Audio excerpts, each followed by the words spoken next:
Selamat pagi Bapak Ibu yang terkasih. Saya mengundang setiap kita jemaat-jemaat Tuhan yang pagi hari ini mengikuti ibadah ini untuk bangkit berdiri. Pagi ini kita bersyukur ada waktu yang indah untuk bisa bersama-sama bersekutu memuji dan memuliakan nama Tuhan.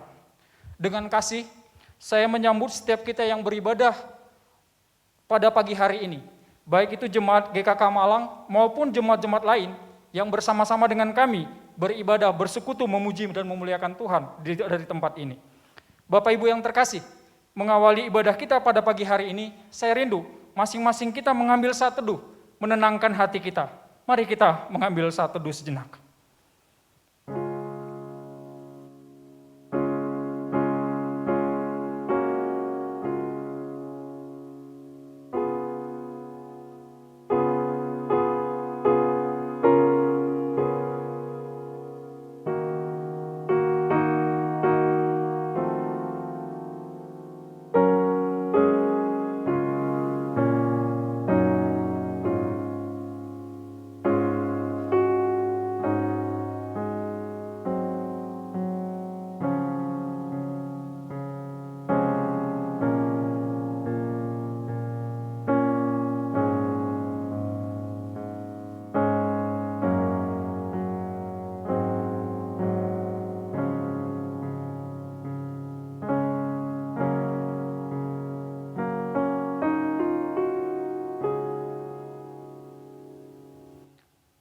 Pertolongan kepada kita adalah di dalam nama Tuhan yang menciptakan langit dan bumi. Kasih karunia, rahmat dan damai sejahtera dari Allah Bapa, Allah Putra dan Allah Roh Kudus menyertai kita sekalian. Amin. Bapak Ibu yang terkasih, Mazmur 98 ayat 1 mengatakan demikian. Nyanyikanlah nyanyian baru bagi Tuhan, sebab Ia telah melakukan perbuatan-perbuatan yang ajaib. Keselamatan telah dikerjakan kepadanya oleh tangan kanannya, oleh lengannya yang kudus. Allah kita telah melakukan perbuatan-perbuatan yang ajaib di sepanjang hidup kita. Kesetiaan dan keadilan Allah bagi semua bangsa, rahmatnya dan keselamatannya bagi setiap kita orang-orang percaya. Oleh karena perbuatan-perbuatan ajaib ini, tidak ada alasan bagi kita untuk tidak memuji Tuhan. Pagi hari ini Bapak Ibu adalah kesempatan yang indah untuk kita mengingat kembali segala perbuatan-perbuatan yang telah dikerjakan Tuhan di dalam kehidupan kita. Mari Bapak Ibu, saya mengundang setiap kita dengan hati yang tertuju kepadanya. Kita pujikan, ku kagum, hormat akan Engkau.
dengan merenungkan tentang siapa Allah dan apa yang telah diperbuatnya di dalam kehidupan kita, akan membuat kita melimpah dengan pujian, akan membuat hidup kita melimpah dengan ucapan syukur. Mari Bapak Ibu bersama-sama kita berdoa. Bapa di sorga, pagi hari ini kami bersyukur kepadamu Tuhan. Kami bersyukur untuk karya-Mu yang besar di dalam kehidupan kami. Tidak pernah sedetik pun Tuhan Engkau meninggalkan kami. Kami merasakan begitu besar pertolongan-Mu di dalam perjalanan kehidupan kami. Ada anugerah demi anugerah, ada karya demi karya yang luar biasa yang kami rasakan. Terima kasih Tuhan. Tidak ada yang dapat disejajarkan dengan Engkau, dengan segala karya-Mu di dalam kehidupan setiap kami. Pagi hari ini Tuhan kami datang kepadamu, datang di dalam satu ucapan syukur, datang di dalam satu penyembahan di dalam ibadah kami. Kami tahu Tuhan, di dalam setiap kehidupan kami, sebagai anak-anak-Mu, sebagai umat yang sudah Kau tebus, acap kali hidup kami tidak sesuai dengan apa yang Tuhan mau. Acap kali apa yang Tuhan mau perintahkan itu sering kami lalaikan. Acap kali kami lebih menuruti kehidupan kami daripada menuruti perintah-Mu di dalam kehidupan kami. Karena itu Tuhan, pagi hari ini kami datang. Kami mohon Tuhan, kiranya Engkau yang mengampuni setiap dosa dan pelanggaran kami. Kami mohon Tuhan, anugerah-Mu memulihkan kehidupan kami. Sehingga Tuhan, lewat anugerah yang Tuhan sudah berikan, hidup kami juga boleh Tuhan mempermuliakan Engkau. Pagi ini Tuhan, kami sebelum jauh di dalam setiap ibadah kami mohon Tuhan kiranya Engkau sendiri yang beracara, Engkau sendiri yang menuntun mulai dari awal sampai dengan berakhirnya. Kami mohon Tuhan kiranya Engkau juga yang memakai setiap anak-anak-Mu yang mengambil bagian di dalam pelayanan pagi hari ini. Terpujilah Engkau Bapa, kami pertaruhkan rangkaian ibadah kami, mulai dari awal sampai dengan berakhirnya, hanya di dalam nama anak-Mu Tuhan Yesus Kristus kami sudah berdoa. Amin. Bapak Ibu yang terkasih, berita anugerah untuk kita pada kesempatan minggu hari ini terambil dari 2 Timotius 1 ayat 9 sampai dengan 10. Demikian bunyi firman Tuhan. Dialah yang menyelamatkan kita dan memanggil kita dengan panggilan kudus. Bukan berdasarkan perbuatan kita, melainkan berdasarkan maksud dan kasih karunia-Nya sendiri, yang telah dikaruniakan kepada kita dalam Kristus Yesus sebelum permulaan zaman. Dan sekarang dinyatakan oleh kedatangan Juru Selamat kita Yesus Kristus, yang oleh Injil telah mematahkan kuasa maut dan mendatangkan hidup yang tidak dapat binasa. Dialah yang menyelamatkan kita dan memanggil kita dengan panggilan kudus, bukan berdasarkan perbuatan kita, melainkan berdasarkan maksud dan kasih karunia-Nya. Bapak Ibu yang terkasih, bagi setiap kita yang sudah mengalami anugerah Tuhan, mari bersama-sama kita mengucapkan pengakuan iman rasuli.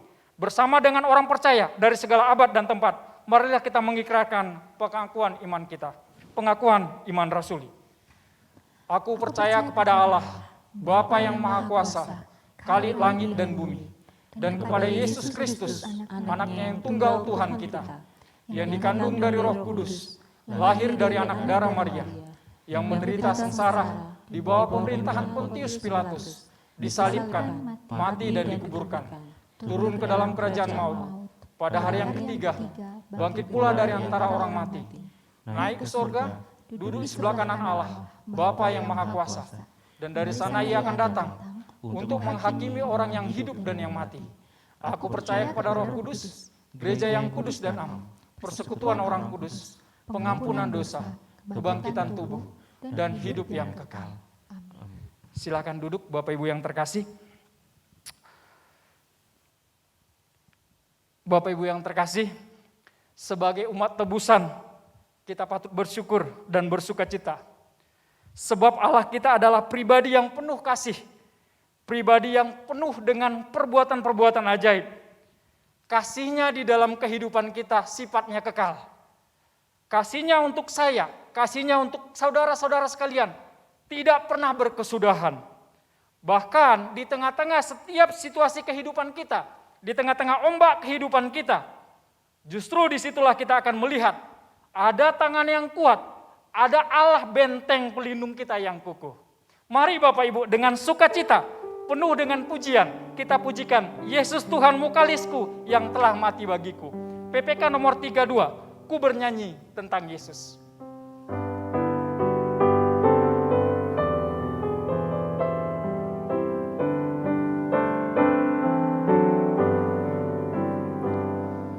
Hatiku penuh nyanyian, Yesus telah selamatkanku. Puji muliakan nama-Mu yang sucikan hatiku. Ku bernyanyi tentang Yesus, bagiku yang terindah. Yalah Tuhanmu kalisku, mati untuk daku. Tengah segala manusia, Dialah yang terindah. Segala rahmat anugerah, semua pemberiannya. Ku bernyanyi tentang Yesus, bagiku yang terindah. Yalah Tuhanmu kalisku, mati untuk daku.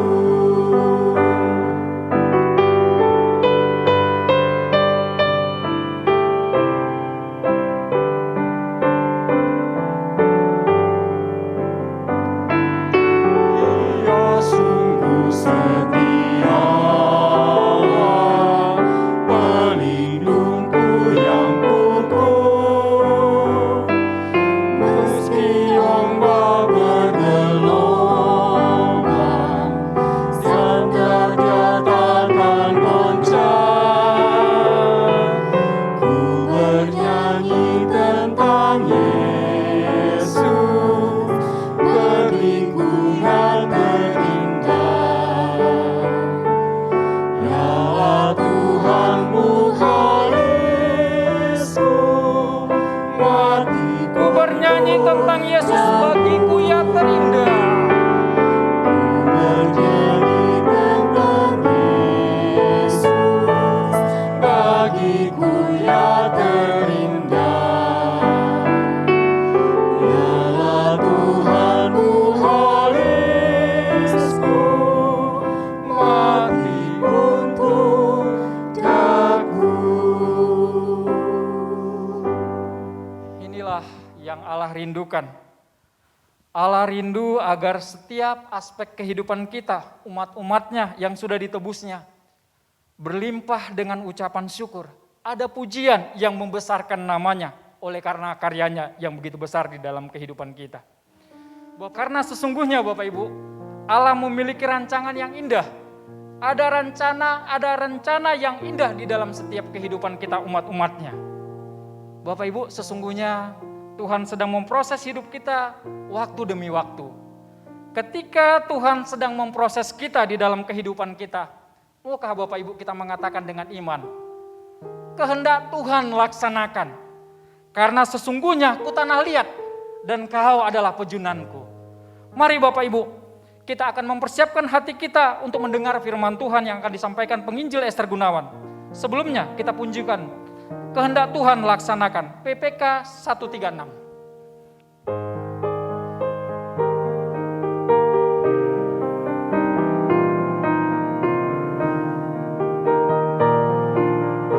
Kehendak Tuhan, jadikanlah ku tanah liat, Kau penjuna.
Esther yang akan menyampaikan firman Tuhan.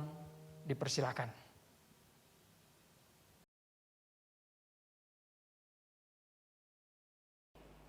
Shalom jemaat yang terkasih di dalam Tuhan, saya senang sekali pada saat ini boleh kembali menyapa saudara-saudara sekalian melalui ibadah YouTube. Dan saya sungguh bersuka cita sekali juga jika saudara-saudara sekalian masih tetap setia untuk beribadah walaupun hanya melalui sarana YouTube ini. Saudara, mari kita tenangkan hati kita tundukkan kepala dan kita mohon penyertaan Tuhan di dalam kita boleh mendengarkan firman Tuhan. Mari kita berdoa. Bapa di surga, Tuhan Kau tahu keberadaan kami pada saat ini. Tuhan, kami siap untuk mendengar firman-Mu, tetapi mungkin ada hal-hal yang mengganjal di dalam hati kami. Kami merasa sedih dan memikirkan sampai kapan kami tetap harus beribadah di rumah. Kami sungguh merindukan untuk boleh beribadah di gereja. Kami sungguh merindukan memuji Tuhan bersama dengan saudara seiman, untuk bersama-sama memuliakan Tuhan dan bertumbuh bersama di dalam komunitas di gereja. Tetapi Tuhan, pada saat ini kami masih perlu bersabar. Biarlah sarana yang mungkin terbatas ini tidak menghalangi kebenaran firman Tuhan untuk boleh kami dengar, kami pelajari, dan menyapa kami. Pada saat ini ya Tuhan, hamba-Mu berdoa, menyerahkan setiap jemaat-Mu yang terkasih, yang beribadah, baik di gereja yang sedang melayani Tuhan, maupun mereka yang sedang duduk dengan siap mendengarkan firman-Mu di rumah. Tuhan, urapi kami. Mari ya Roh Kudus menyapa kami, menjamah kami. Tuhan, jamah juga untuk hamba-Mu di dalam segala keterbatasan, betapa ia merasa sungguh tidak layak berdiri di hadapan Tuhan pada saat ini. Biarlah Tuhan boleh memimpin dia, dan hanya nama Tuhan yang boleh dimuliakan, sembunyikan dia jauh di belakang salib Tuhan. Terima kasih ya Bapa, pimpin pemberitaan firman Tuhan ini dari awal, pertengahan, sampai pada akhirnya. Demi Yesus Kristus kami berdoa. Amin. Saudara-saudara, hari ini kita akan belajar dari Yohanes 2, ayat yang pertama sampai yang ke-11, tentang mujizat Tuhan Yesus yang pertama di Kana. Pada waktu dia mengubah air menjadi anggur. Saudara, ini adalah penampakan Tuhan Yesus, pembuktian Tuhan Yesus di hadapan publik tentang siapa dirinya, tentang keilahiannya. Saudara, mari bersama-sama kita membaca Yohanes pasal yang kedua, ayat yang ke-1 sampai yang ke-11. Pada hari ketiga ada perkawinan di Kana yang di Galilea, dan ibu Yesus ada di situ. Yesus dan murid-muridnya diundang juga ke perkawinan itu. Ketika mereka kekurangan anggur, ibu Yesus berkata kepadanya, "Mereka kehabisan anggur." Kata Yesus kepadanya, "Mau apakah engkau daripadaku, ibu? Saatku belum tiba."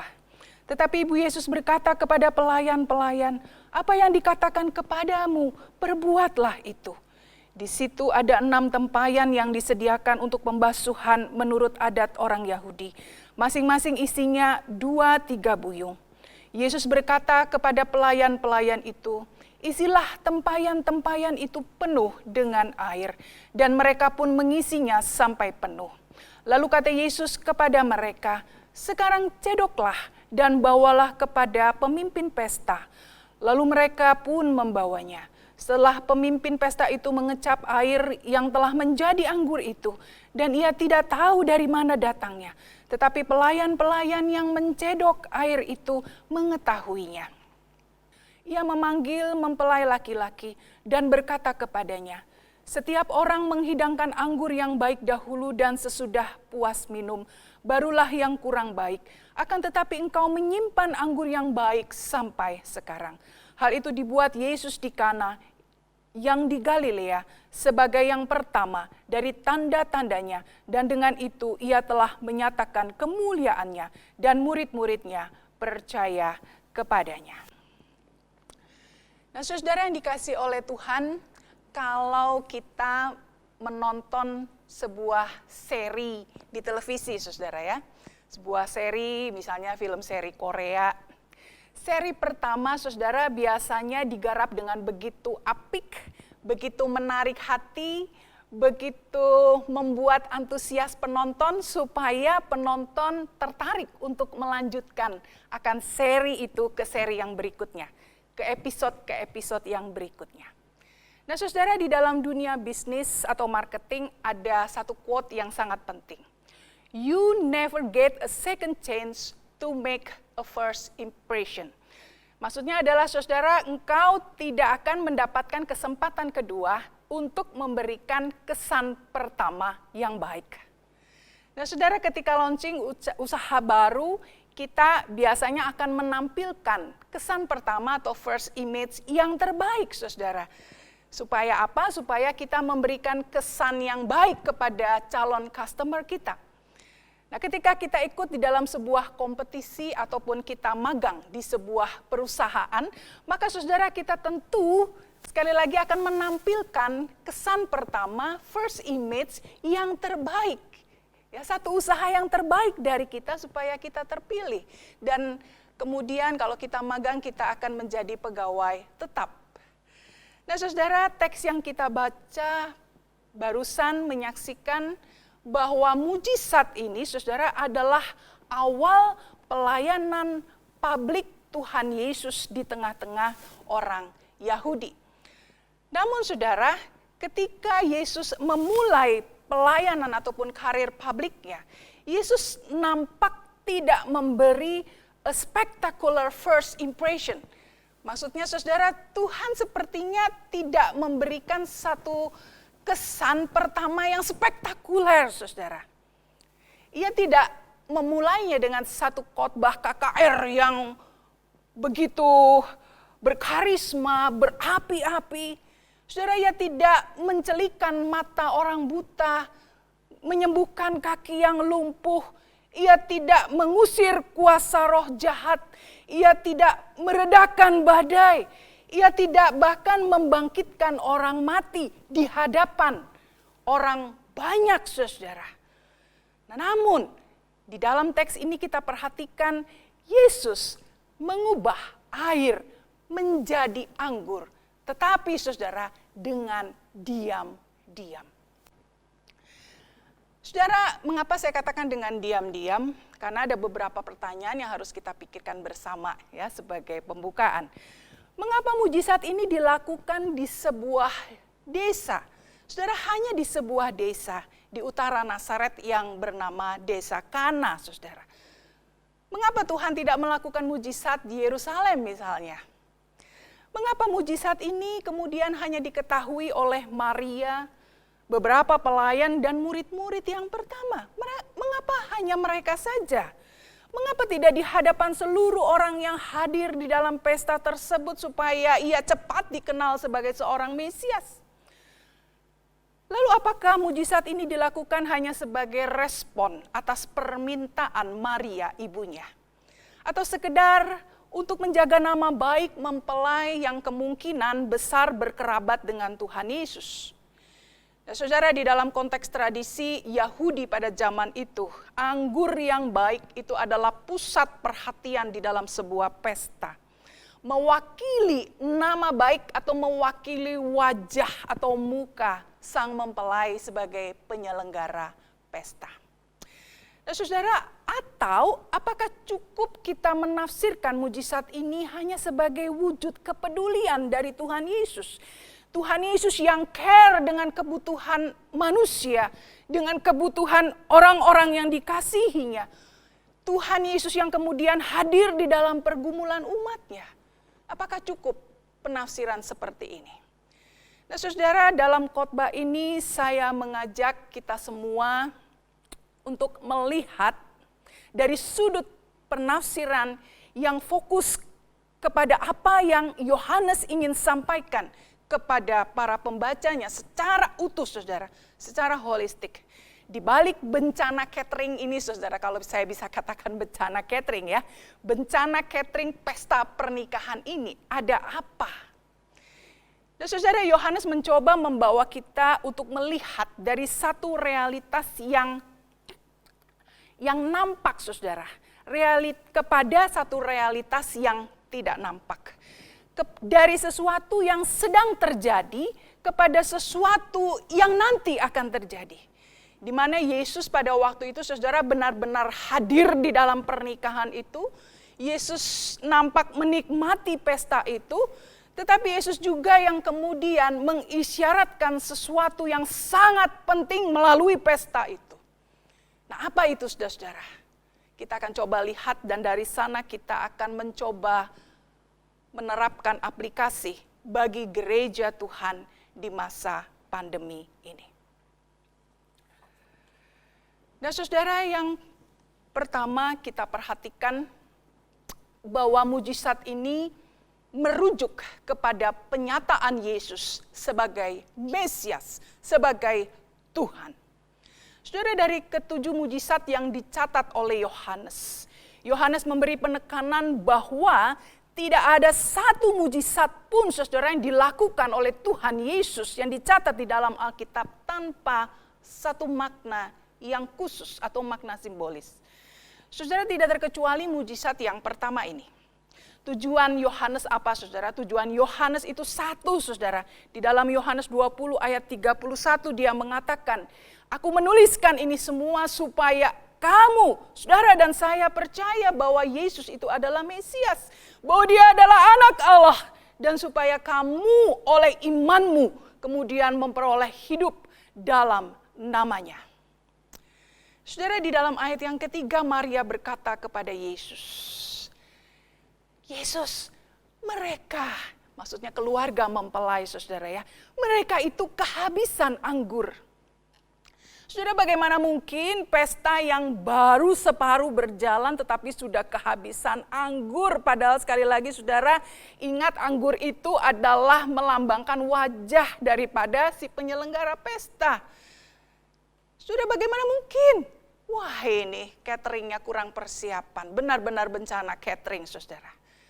Nah, saudara, saya bayangkan kalau dalam konteks kita sekarang, misalnya saudara ya, di dalam sebuah pesta pernikahan kita hadir, makannya secara prasmanan, saudara, ya, kita sudah ngantri ya untuk menuju meja makan setelah salaman dengan pengantin, ya. Kita mau makan, kita ngantri panjang, saudara. Dan kemudian bersama-sama mengantri dengan orang-orang yang kelaparan. Nah, saudara, ketika kita sampai di meja tempat makanan dihidangkan, tapi kemudian kita kecewa. Kenapa, saudara?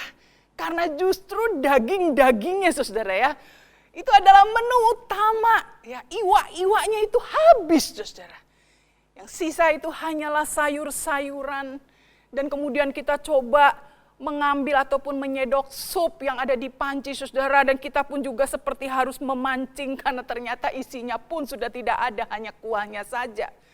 Nah, saudara, pelayan catering kemudian diam-diam datang dengan begitu takut dan meminta maaf Pak, maaf dagingnya habis di belakang, semua stok sudah dibawa ke depan, semua dagingnya sudah habis, hanya tinggal ini yang tersisa. Nah, saudara, ini bencana catering, bukan? Ngomong-ngomong soal catering, saudara, orang tua saya adalah pengusaha catering yang sederhana, saudara ya, catering rumahan.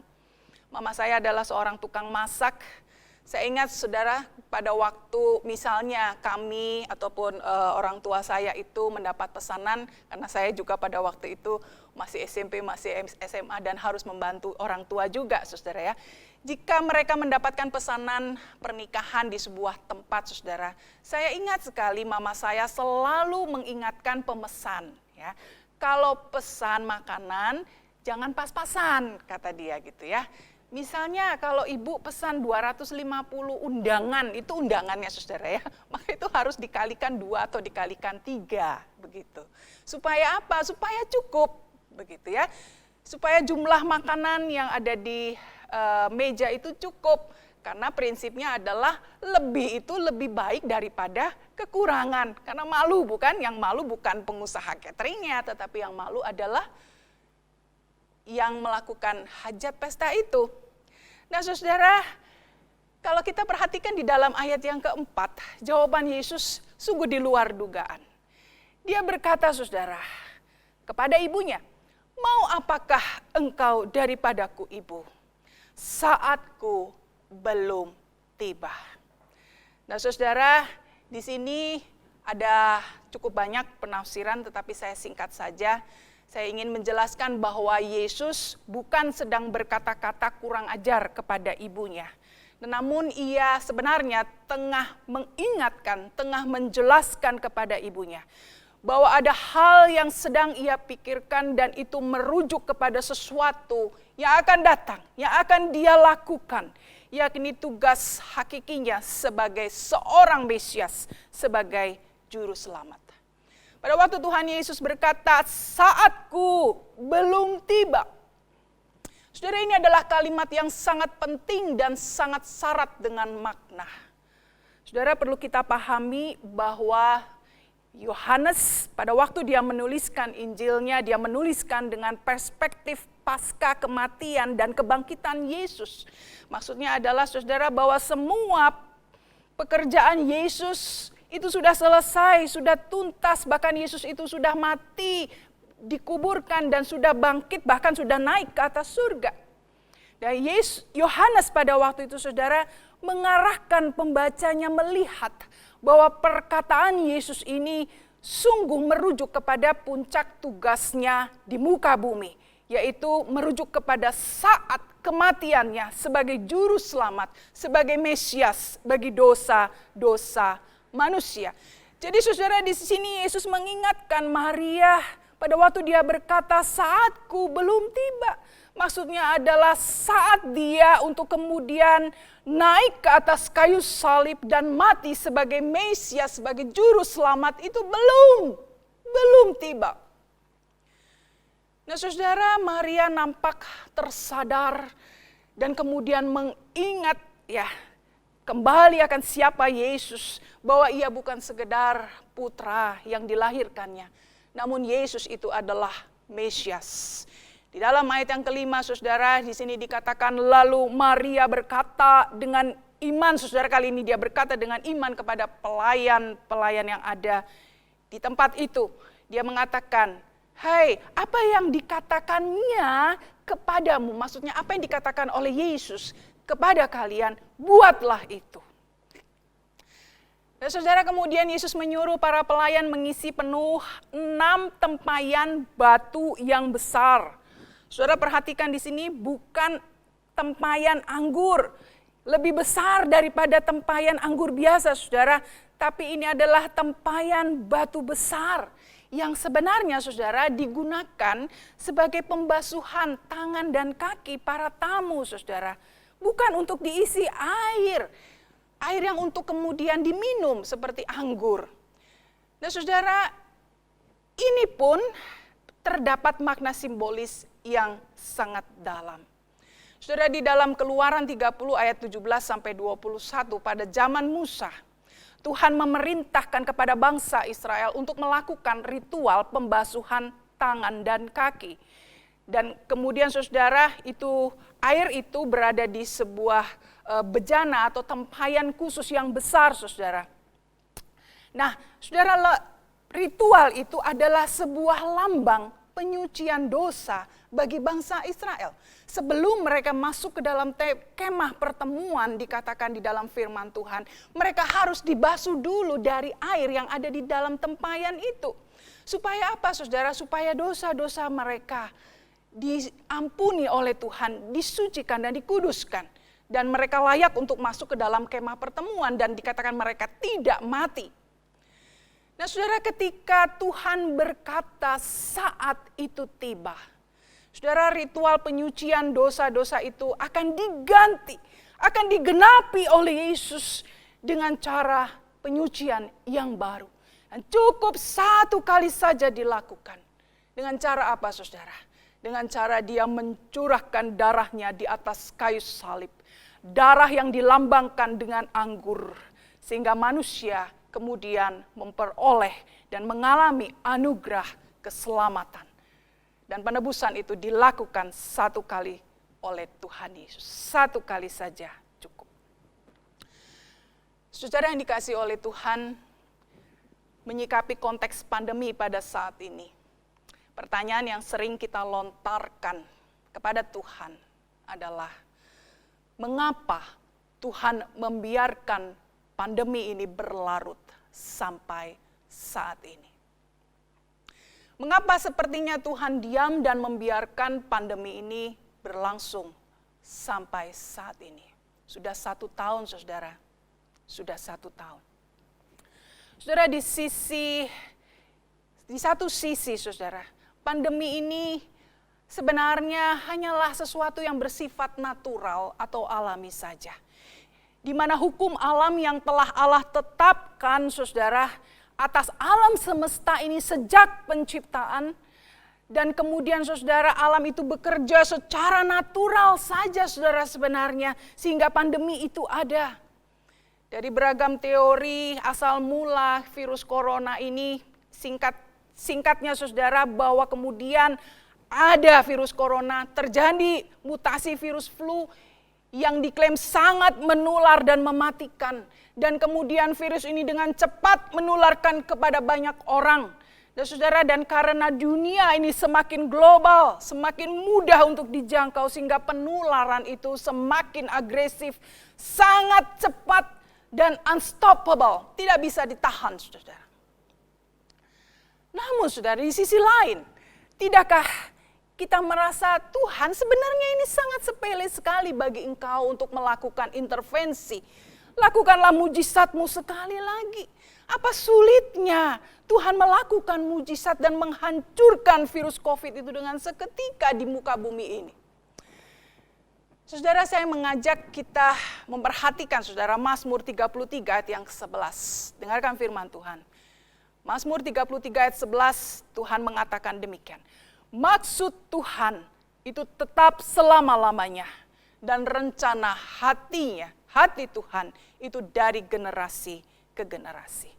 Ayub 42 ayat yang kedua, di dalam pertobatannya, Ayub berkata, aku tahu bahwa Engkau Tuhan sanggup melakukan segala sesuatu dan tidak ada rencana-Mu yang gagal.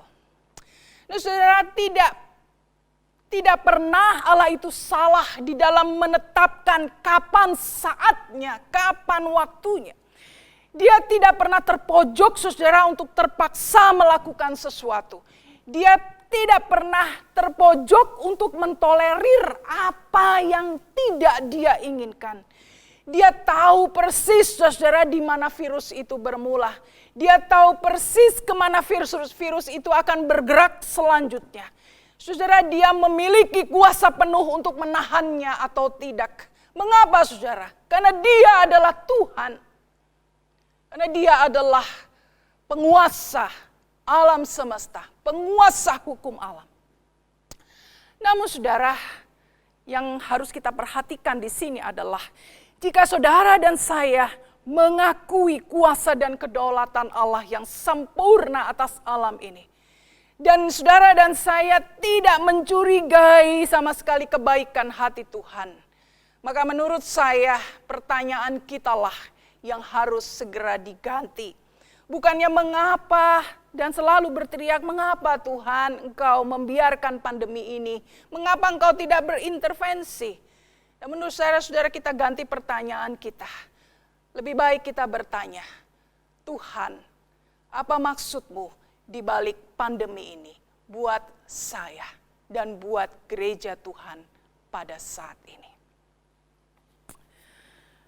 Saudara, beberapa waktu terakhir ini, saya pribadi dan saya rasa ini juga apa yang saudara-saudara rasakan. Saya merasa bahwa COVID itu serasa semakin mendekat, saudara. Bahkan sepertinya ada di depan pintu saya. Beberapa waktu yang lalu seorang teman mengkontak saya, dia mengatakan, Esther, dalam 1 minggu ini saja, ada 3 orang yang saya kenal baik, berpulang karena COVID. Saudara, dia menyatakan kesedihannya yang sangat mendalam. Nah saudara, saya pun juga merasa hal yang sama. Di dalam minggu-minggu terakhir ini ada begitu banyak berita orang-orang yang saya kenal, orang-orang yang mengasihi Tuhan, bahkan saudara, mereka terpapar cukup banyak. Dan saudara, banyak di antara mereka yang juga dirawat dan meregang nyawa di rumah sakit. Ada di antara mereka yang harus berpulang. Saudara, saya dan suami mengenal seorang hamba Tuhan dan istrinya. Saya mengenal hamba Tuhan ini, saya dan suami mengenal hamba Tuhan ini pada waktu kami melayani di Bandung. Dia melayani di sebuah pos perintisan gereja kami. Seorang yang lebih tua dari kami, tapi seorang yang sangat rendah hati. Seorang pelayan Tuhan yang sangat setia. Seorang pelayan Tuhan yang sungguh-sungguh mengerjakan tugas pelayanan dengan begitu luar biasa. Nah, saudara, saya kaget sekali beberapa waktu yang lalu saya mendengar dia meninggal karena COVID, saudara. Hati saya begitu sedih mengingat relasi kami pada waktu itu. Dan hati saya semakin pedih, saudara, pada waktu saya mendengar kesaksian mereka. Saudara, pada waktu hamba Tuhan ini, seorang bapak sakit, saudara, karena COVID. Istrinya pun juga tertular. Dan mereka masuk ke dalam satu ruang isolasi bersama di satu ruangan. Tidak bisa masuk ke ICU walaupun kondisi sangat parah. Dan mereka berdempetan, saudara, ranjangnya. Ya, cukup lama berada di rumah sakit. Sedang diusahakan untuk mendapatkan plasma darah khusus untuk penderita COVID, saudara. Tapi kemudian akhirnya sang suami, seorang hamba Tuhan ini, berpulang ke rumah Tuhan, disaksikan oleh istri yang ada di sebelahnya. Saudara, saya percaya melalui pandemi ini, Tuhan mau berbicara secara pribadi, masing-masing kepada keluarga kita, dan juga secara pribadi kepada diri kita. Saudara, baiklah kita bertanya, kita mohon Roh Kudus membimbing kita memahami akan maksud Tuhan ini. Apa maksud Tuhan ketika saya harus kehilangan orang-orang yang terkasih? Apa maksud Tuhan ketika saya harus terpapar? Apa maksud Tuhan ketika saya kemudian berhasil sembuh dan menjadi penyintas COVID? Apa maksud Tuhan ketika saya harus kehilangan, kesulitan bekerja, mendapatkan uang karena pandemi ini? Dan apa maksud Tuhan bagi keluargaku, bagi karirku yang sedang mandek ini? Saudara, ini pertanyaan-pertanyaan yang saya rasa harus sungguh-sungguh kita gumulkan pada saat ini. Kita minta Tuhan menolong kita memahami dan untuk kemudian kita bergerak, berkarya, dan juga kemudian tetap berdampak bagi keluarga dan bagi masyarakat. Nah, saudara, kalau saudara dan saya pada saat ini masih sehat-sehat saja, apa maksud Tuhan? Saya membaca, saudara, di berita elektronik ada seorang nakes, saudara, di Wisconsin, Amerika. Nakes ini ditangkap, saudara, setelah diduga dengan sengaja merusak 500 dosis vaksin Moderna. 500 dosis vaksin Moderna, saudara. Nakes itu dengan sengaja mengeluarkan vaksin virus corona itu dari lemari es dan meninggalkannya semalaman, saudara. Sehingga jelas vaksin itu menjadi rusak, saudara. Tidak efektif lagi, bukan? Dan saudara, dia melakukan 2 kali dan sudah ada orang-orang yang disuntikan dengan vaksin yang sengaja dia keluarkan, saudara. Nah, saudara, yang menarik di sini adalah sengaja dikeluarkan. Dan akhirnya nakes ini, saudara, dia ditangkap, ya jelas karena dia melakukan satu kesalahan yang luar biasa. Nah, saudara, kalau saudara dan saya ketemu sama orang ini, ya, misalnya kita bisa ketemu sama orang ini, apa yang saudara ingin lakukan? Kalau saya, saudara, saya ingin pentung kepalanya saudara ya, sebelum dia masuk penjara, biar dia benjol kepalanya. Saudara bayangkan 500 vaksin itu akan sangat berdampak bagi 250 orang untuk bisa mendapatkan kekebalan akan virus ini.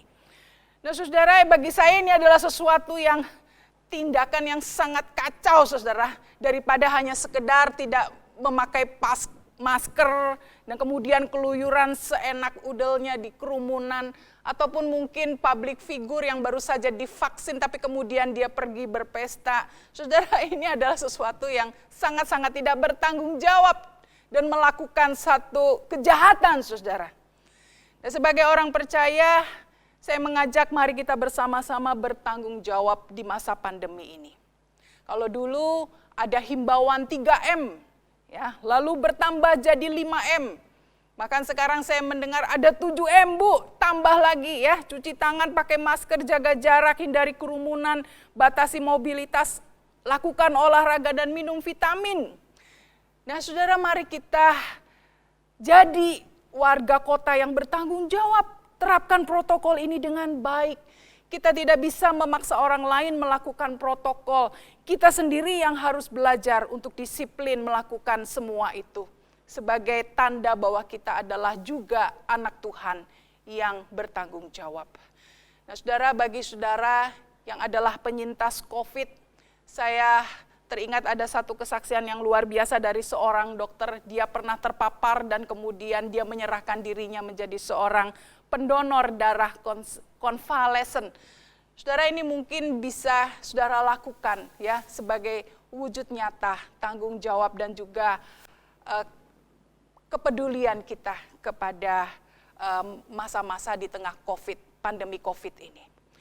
Dan saudara, jika sampai ini gereja masih tetap bisa berjalan dengan baik, saudara, apa yang mesti gereja perbuat? Kalau tadi itu apa yang saya bisa perbuat, dan sekarang secara gereja, secara umatnya, apa yang gereja bisa perbuat? Nah saudara, gereja kita berkomitmen dan tetap mencoba berusaha untuk melakukan pelayanan yang Tuhan embankan di tengah-tengah masa pandemi ini. Memperhatikan jemaat, menggembalakan jemaat yang terdampak baik secara langsung maupun tidak langsung atas pandemi ini. Dan saudara, ada beberapa hal lagi yang gereja akan coba usahakan. Kami sungguh membutuhkan dukungan doa. Dan saudara, dana untuk kepedulian COVID ini masih terbuka. Dan ini adalah kesempatan juga bagi gereja, bagi kita semua sebagai satu gereja untuk bersama-sama memberikan kontribusi yang terbaik bagi kota kita di masa pandemi ini. Saudara, yang kedua, mujizat ini merujuk kepada pernikahan Kristus dengan gerejanya. Saudara, teks ini sebenarnya tidak difokuskan pada pernikahan itu sendiri. Bahkan Yohanes pun saudara tidak menuliskan nama kedua mempelai daripada mempelai yang menikah. Pernikahan ini adalah seperti alat peraga saudara, seperti model. Model apa? Model pernikahan Kristus dengan gerejanya ketika ia datang untuk yang kedua kalinya kelak. Nah saudara, Yesus itu benar-benar hadir di dalam pernikahan dua orang yang kita tidak tahu namanya. Dan Yesus benar-benar bersukacita dalam pernikahan mereka. Tetapi Yesus juga mau membawa mereka, membawa orang-orang yang dikasihinya untuk masuk ke dalam sukacita pernikahan yang akan dia selenggarakan kelak. Yaitu pernikahan Kristus, pernikahan dirinya dengan umatnya, dengan jemaatnya. Pada waktu dia datang kedua kalinya. Nah saudara, kalau kita lihat konsep ini ataupun gambaran ini persis seperti yang Paulus maksudkan tentang konsep suami istri. Dan kemudian dia merujuk kepada pernikahan Kristus dan juga jemaatnya. Nah saudara, selama saudara dan saya masih ada di dunia ini, kita diberi kesempatan saudara untuk mengecap kebaikan Tuhan itu. Mengecap betapa baiknya Tuhan itu. Mengecap perwujudan kerajaan surga di muka bumi ini. Bagaikan kita mengecap anggur premium saudara. Anggur yang Tuhan berikan, yang Tuhan lakukan sebagai satu mujizat. Yang kemudian memuaskan semua orang yang ada di dalam pesta itu. Demikianlah Allah ingin memuaskan saudara dan saya. Jika saudara dan saya belajar untuk mengecap akan segala kebaikan dan juga segala nikmat Tuhan. Nah saudara, penafsiran ini dikuatkan kembali oleh Yohanes di dalam Wahyu pasal yang ke-19 ayat 6 sampai 9.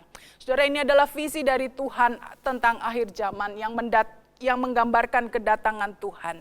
Nah saudara, sebagai Tuhan yang akan datang kembali, Yohanes 19:6-9 ini menggambarkan sekali lagi saudara, Yesus itu adalah mempelai pria yang menyambut wanitanya, yaitu gerejanya, umatnya. Dan kemudian dia bertahta di atas bumi. Dan pada waktu itu saudara, dia juga menyatakan kesetiaannya dan kasih sayangnya bagi gerejanya, bagaikan seorang suami yang begitu mengasihi istrinya. Nah saudara, gambaran atau visi ini diberikan Tuhan. Diberikan Tuhan kepada saudara dan saya, kepada gerejanya. Agar kita tahu apa yang akan terjadi di masa datang. Secara advance kita bisa melihat dan memikirkan hal itu. Agar apa saudara? Agar gerejanya bersiap. Bagaikan mempelai wanita yang bersolek kemudian menyambut mempelai pria. Nah biarlah ini saudara-saudara boleh menjadi penghiburan kita sekalian. Penghiburan bagi orang percaya, penghiburan bagi gerejanya di tengah-tengah masa yang penuh dengan segala keprihatinan. Saudara, mau tidak mau masa pandemi ini membawa saudara dan saya ke dalam satu situasi di mana kita harus memikirkan sekali lagi dengan serius, memikirkan dengan lebih intens apa itu makna penderitaan, apa itu sakit penyakit, apa itu rasanya kehilangan orang yang terkasih, apa itu rasanya ketidaktahuan, kebutaan akan apa yang akan terjadi di depan, apa itu namanya lembah kekelaman saudara, apa maknanya itu semua.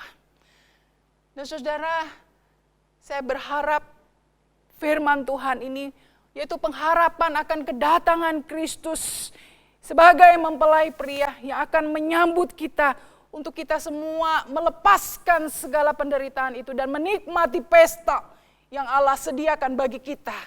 Ini adalah satu pengharapan, ini adalah satu berita yang baik buat saudara dan saya. Saudara, di dalam perjanjian lama, Yesaya 25 menubuatkan lagi pesta itu. Saudara, Tuhan menyediakan pesta di mana? Di Gunung Sion bagi segala bangsa. Suatu perjamuan dengan masakan dan juga anggur yang dikatakan dengan kualitas premium, saudara. Dan di dalam pesta tersebut, orang-orang percaya akan bersorak bersuka cita oleh karena anugerah keselamatan yang Tuhan berikan. Dan dikatakan Tuhan akan mengalahkan maut, Tuhan menghapus dosa, dan Tuhan menghapus air mata. Saudara, Tuhan menghapus air mata. Saudara, ada seorang emak, saya ingat emak ini sudah cukup tua, saudara ya, 80-an lebih. Kalau saya besuk emak ini, saudara, ini sudah lama ya. Saya besuk emak ini dan kemudian waktu saya mau ajak dia berdoa, kadang saya tanya, ayo emak kita nyanyi ya, Yesus satu-satunya juru selamat buat emak. Kita nyanyi lagu-lagu yang mungkin sederhana yang emak bisa nyanyi. Tapi saudara, si emak ini selalu ingin menyanyi satu lagu, saudara. Lagu itu adalah lagu Oh Yerusalem, Kota Mulia. Ya, emak ini nyanyi, saudara, dengan suara dia yang ya namanya juga orang tua. Dan dia menyanyikan lagu ini. Setiap kali saudara saya datang besuk ke dia, dia selalu ingin dinyanyikan lagu ini. Saudara, lagu ini berbunyi demikian. Oh Yerusalem, kota mulia, hatiku rindu ke sana. Oh Yerusalem, kota mulia, hatiku rindu ke sana.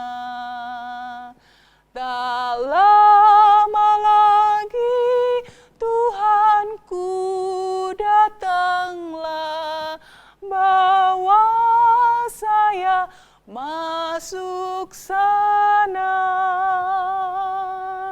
Tak lama lagi Tuhanku datanglah, bawa saya masuk sana. Saudara, seberapa rindukah kita akan Sion itu, akan Yerusalem itu, akan surga itu? Seberapa rindukah saudara dan saya? Saudara, yang terakhir sebagai penutup, mujizat itu menuntun kepada iman yang otentik. Di dalam ayat yang ke-11, saudara, firman Tuhan berkata, dengan itu atau dengan mujizat itu, kemudian Yesus telah menyatakan kemuliaannya dan murid-muridnya percaya kepadanya. Perhatikan di sini saudara, murid-muridnya kemudian percaya kepadanya. Termasuk Yohanes yang kemudian menuliskan Injil ini. Dan saudara, ini adalah iman yang progresif. Apa maksudnya saudara? Pada saat itu pasti tidak ada seorang murid pun, termasuk juga Yohanes, yang mengerti bahwa anggur itu nantinya melambangkan darah Kristus yang bercucuran di atas kayu salib. Pada waktu mereka berada di Kana, saya yakin mereka belum mengerti, tetapi mereka setelah menyaksikan mujizat itu, dikatakan firman Tuhan, mereka percaya kepadanya. Nah, mujizat itu, pergaulan dan pendengaran mereka akan pengajaran Tuhan Yesus selama beberapa tahun, akhirnya membuat iman mereka bertambah. Bukan hanya sekedar mengerti saudara secara kognitif, tetapi menjadi iman yang otentik. Nah saudara, pada saat ini, sekali lagi ketika pandemi ini masih menjadi bagian bagi saudara dan saya. Saudara, ketika kita merasa kecewa dengan Tuhan, ketika kita merasa begitu lelah pada saat ini, begitu sangat lelah, pada waktu saudara merasa begitu pedih, merasa putus asa, bahkan berduka, begitu banyak kepahitan, begitu banyak hati yang dikuasai oleh kebencian yang tidak lagi mampu untuk mengampuni. Saudara, ada begitu banyak permasalahan di tengah keluarga. Ada begitu banyak permasalahan yang terjadi di pekerjaan karena dampak dari pandemi ini. Saudara, sebagai orang percaya, marilah saya mengajak kita semua memohon kemurahan Tuhan untuk boleh menguatkan iman kita kembali. Dan selalu mengingat, sekali lagi saudara, selalu mengingat bahwa Dia adalah Tuhan. Dan Dia menyertai saudara dan saya. Saudara, jika Yesus dapat mentransformasi air menjadi anggur, jika Yesus sanggup mentransformasi iman para murid termasuk Yohanes dari percaya kemudian akhirnya menjadi satu iman yang otentik di hadapan Tuhan, maka saya percaya Ia pun sanggup mentransformasi saudara dan saya. Ia sanggup membimbing kita di tengah masa yang sulit ini, di tengah era pandemi ini, agar kita perlahan demi perlahan semakin memperkuat iman kita dan menjadi iman yang otentik di hadapan Tuhan. Dan biarlah kita boleh melewati masa pandemi ini dengan hati yang tetap tertuju kepadanya, hati yang tetap percaya kepadanya bahwa Dia adalah Tuhan dan Mesias di dalam kehidupan saudara dan saya. Kiranya firman Tuhan ini boleh meneguhkan kita semua. Tuhan memberkati. Mari kita tundukkan kepala, kita berdoa. Bapa di surga, suara hamba-Mu sudah selesai menyampaikan firman-Mu. Dan biarlah Tuhan firman ini sungguh-sungguh bukan hanya kami dengar, tetapi kami boleh mengamininya di dalam kehidupan kami. Di tengah kesulitan, di tengah penderitaan yang mungkin Tuhan izinkan terjadi di dalam kehidupan kami pada saat ini, biarlah kami boleh melihat bahwa Engkau adalah Tuhan Mesias. Engkau adalah Allah yang selalu memperhatikan dan mengerti akan segala keberadaan kami. Dan Tuhan, Engkau yang telah menyediakan sesuatu yang lebih berharga bagi kami daripada penderitaan ini, yaitu pesta bersama dengan Engkau sebagai mempelai pria dan kami adalah gereja-Mu yang adalah mempelai wanita. dan kami boleh menikmatinya satu hari kelak. Dan biarlah ini boleh menjadi penghiburan bagi kami, bahwa kami memiliki kepastian di dalam Tuhan.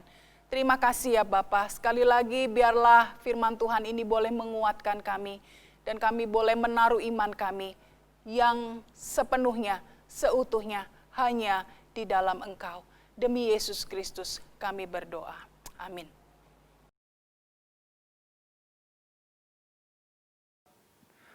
Jemaat sekalian, kita akan melanjutkan dengan doa syafaat. Marilah kita berdoa. Bapa kami dalam kerajaan surga, kami berdoa secara khusus untuk bangsa dan negara kami ya Tuhan.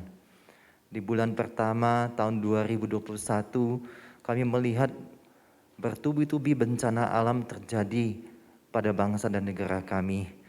Kami berdoa ya Tuhan untuk para korban dari tanah longsor di Sumedang, sehingga ribuan orang harus mengungsi.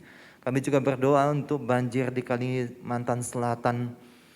Kiranya Tuhan boleh terus menolong pengungsi-pengungsi dari korban banjir ini. Kami juga berdoa untuk gempa bumi di Mamuju dan Majene. Kami juga berdoa untuk banjir bandang di Bogor. Kami juga berdoa Tuhan untuk para korban yang harus mengungsi karena erupsi Gunung Semeru. Kami melihat begitu banyak korban-korban, baik yang mengalami kehilangan keluarga, kehilangan harta, tempat tinggal mereka. Biarlah Tuhan yang terus boleh menolong, menopang mereka. Kami berdoa untuk pemerintah daerah dalam mengatasi bencana alam yang terjadi. Kiranya pemerintah daerah dengan cepat dapat menyalurkan bantuan-bantuan yang dibutuhkan oleh para korban. Ya Tuhan, kami berdoa terus bagi pemerintah Indonesia di dalam menangani kasus COVID yang belakangan ini cukup tinggi kenaikannya. Kami berdoa biarlah pemerintah di dalam mendistribusikan dan melaksanakan vaksin COVID ini. Biarlah masyarakat dapat mendukung, dapat memahami, dan juga dapat menerima vaksin dengan bijaksana, dengan sukarela untuk bisa membawa bangsa Indonesia ini keluar dari wabah COVID ini. Terima kasih ya Tuhan, kami terus berdoa bagi segala upaya pemerintah untuk mengatasi wabah COVID ini. Kami juga berdoa bagi jemaat gereja kami. Biarlah Tuhan yang boleh terus menguatkan mereka yang menghadapi berbagai pergumulan hidup. Kami berdoa untuk jemaat yang mengalami kedukaan karena ditinggal pergi oleh keluarga. Kami berdoa untuk Ibu Nunung yang suaminya telah dipanggil oleh Tuhan. Kiranya Tuhan boleh terus berikan penghiburan. Berikan juga penghiburan pada keluarga yang ditinggalkan. Kami juga berdoa bagi jemaat-jemaat yang sakit ya Tuhan. Kami berdoa bagi jemaat yang sakit karena COVID, baik yang harus dirawat di rumah sakit maupun di rumah sakit lapangan, maupun yang isolasi mandiri, supaya Tuhan boleh memberikan anugerah pemulihan bagi mereka. Kami juga berdoa bagi jemaat-jemaat yang harus mengalami kehilangan anggota keluarga karena sakit COVID ini. Biarlah Tuhan yang terus boleh memberikan penghiburan. Kami juga berdoa untuk jemaat yang mengalami sakit karena pasca operasi tumor Ibu Siuyung. Kami berdoa juga untuk Bapak Widu, Bapak Jonathan, Ibu Dr. Pua. Biarlah Tuhan boleh menyertai untuk pemulihan kesehatan mereka. Kami juga berdoa untuk Pak Edi mengalami stroke di Rumah Sakit Panti Nirmala. Biarlah Tuhan juga boleh terus memimpin proses pemulihan dan penyembuhan. Terima kasih ya Tuhan. Kami terus berdoa bagi jemaat di tengah-tengah segala pergumulan yang ada. Jemaat boleh terus memandang kepada Tuhan, terus berharap kepada Tuhan. Ya Tuhan, kami juga mengucap syukur untuk penuguhan majelis pada tanggal 17 Januari kemarin. Kami terus berdoa bagi setiap majelis yang telah dituguhkan agar diberikan sukacita, diberikan juga semangat, kesetiaan, kesehatian untuk boleh melayani melalui pelayanan di Gereja Kristen Kalam Kudus Malang ini. Terima kasih ya Tuhan. Kami serahkan segenap para pelayan-pelayan Tuhan juga yang melayani pada hari ini. Biarlah Tuhan yang pimpin, berikan sukacita ketika melayani bersama-sama. Terima kasih Tuhan, terima kasih. Dalam nama Tuhan Yesus kami berdoa dan mengucap syukur. Amin. Shalom jemaat sekalian. Kita bersyukur kalau pagi hari ini kita boleh mengikuti ibadah bersama-sama. Walaupun masih secara online, kami juga menyambut jemaat-jemaat dari gereja lain yang juga bergabung bersama-sama dalam ibadah online ini. Kiranya ibadah ini boleh memberkati kita, memberikan pertumbuhan iman kepada kita, dan membuat kita selalu berupaya untuk menaruh pengharapan kita hanya kepada Tuhan. Terima kasih kepada penginjil Esther Gunawan yang telah menyampaikan firman Tuhan pada pagi hari ini. Terima kasih juga kepada segenap para pelayan yang melayani, bila ini menjadi persembahan kita kepada Tuhan yang mengasihi kita. Selanjutnya kita akan menyaksikan warta tayang. Shalom jemaat sekalian, berikut adalah susunan kemajelisan Gereja Kristen Kalam Kudus Malang periode baru tahun 2021 sampai 2023.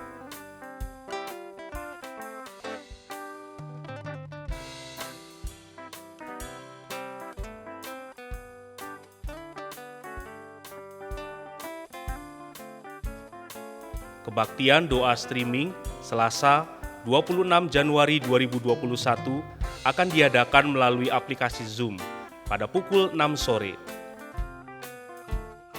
Pembicara ibadah streaming minggu depan tanggal 31 Januari 2021 akan dilayani oleh Bapak Sen Senjaya.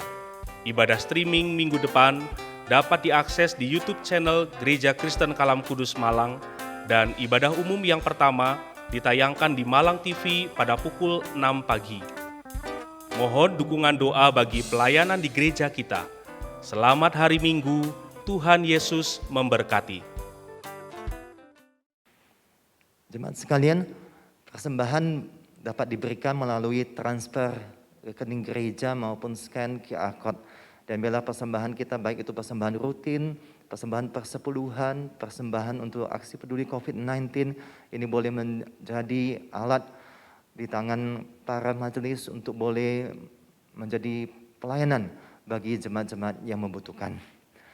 Dan bersyukur juga terus jemaat boleh mendukung dalam doa untuk majelis yang baru diteguhkan. Majelis yang baru diteguhkan mengalami periode yang cukup unik karena diteguhkan dalam masa pandemi dan melayani dalam masa pandemi saat ini. Terus doakan untuk pelayanan majelis yang telah diteguhkan. Baik jemaat sekalian, terus kita boleh mendukung untuk usaha pemerintah kota untuk memulihkan dari wabah COVID ini. Mari kita sama-sama juga menjaga kesehatan kita masing-masing.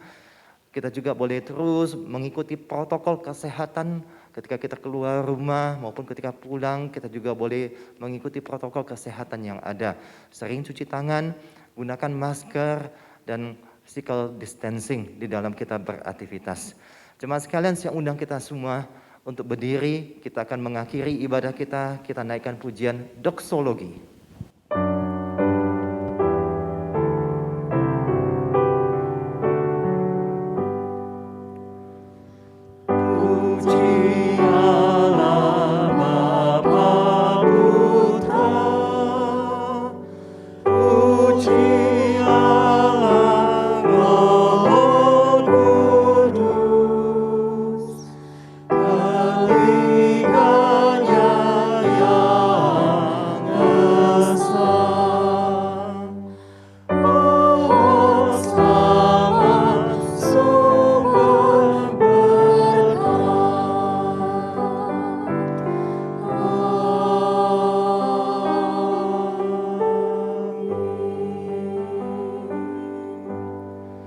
Jemaat yang dikasihi oleh Tuhan dan yang mengasihi Tuhan, kiranya kita semakin teguh iman kita kepada Yesus yang adalah Tuhan dan Allah yang akan memimpin menyertai perjalanan hidup kita.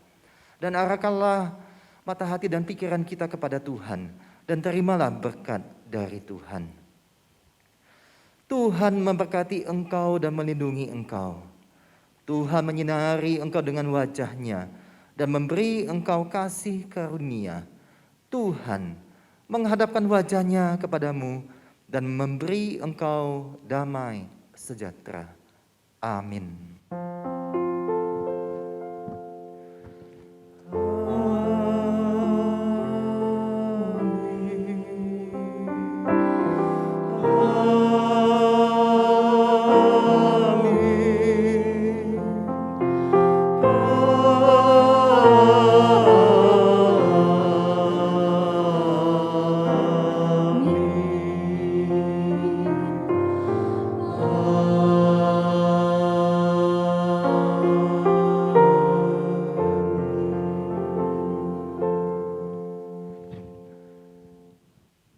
kita selesai, silakan duduk dan mengambil saat teduh. Tuhan Yesus memberkati kita sekalian. Amin.